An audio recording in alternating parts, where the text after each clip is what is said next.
At this time, I'd like to introduce Mr. Ray Cordoba.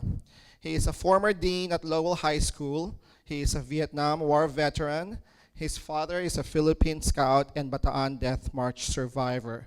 I've known Mr. Cordoba since 1983, my sophomore year at Balboa High School. He was the head counselor and later became assistant principal.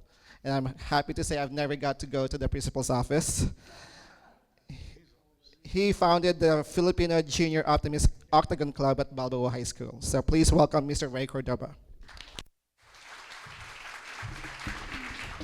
I think he pretty much said it all. Anyway, good morning, folks. Kababayans, distinguished guests, the veterans from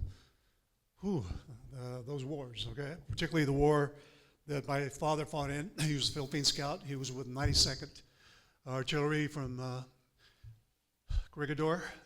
So I was fortunate enough to be there last month, about a month and a half ago, to walk his walk.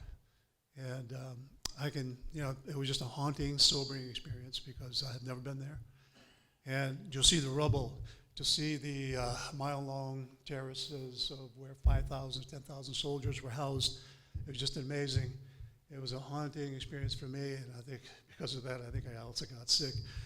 But, my story goes back a little further. I mean, beyond that, after not hearing my dad talk about, the wars, and I don't blame him because of the trials, tribulations, the agony of that war.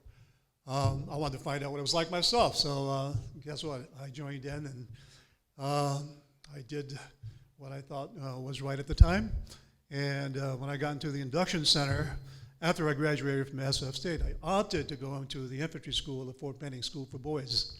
So I did that and graduated from there and got my certificate from the Signal School at Fort Gordon as well. And then right after, I was immediately sent with orders to vacation land Vietnam. Okay, so one tour was enough for me, and I was fortunate, like my dad was, to survive. I just missed the Tet Offensive in '72, so I decided that my career objective should be changed. I wanted to be a career officer, but as you know, with the politics, the things that happened during the day, with the protests that was going on, with the SDS, all the other stuff that was going on here, I decided to be what my mom was, who was an educator, a teacher in the Philippines. So with that, I don't want to take up too much time because I've got some ranking comrades and warriors who are here with me who would like to share, their time as well.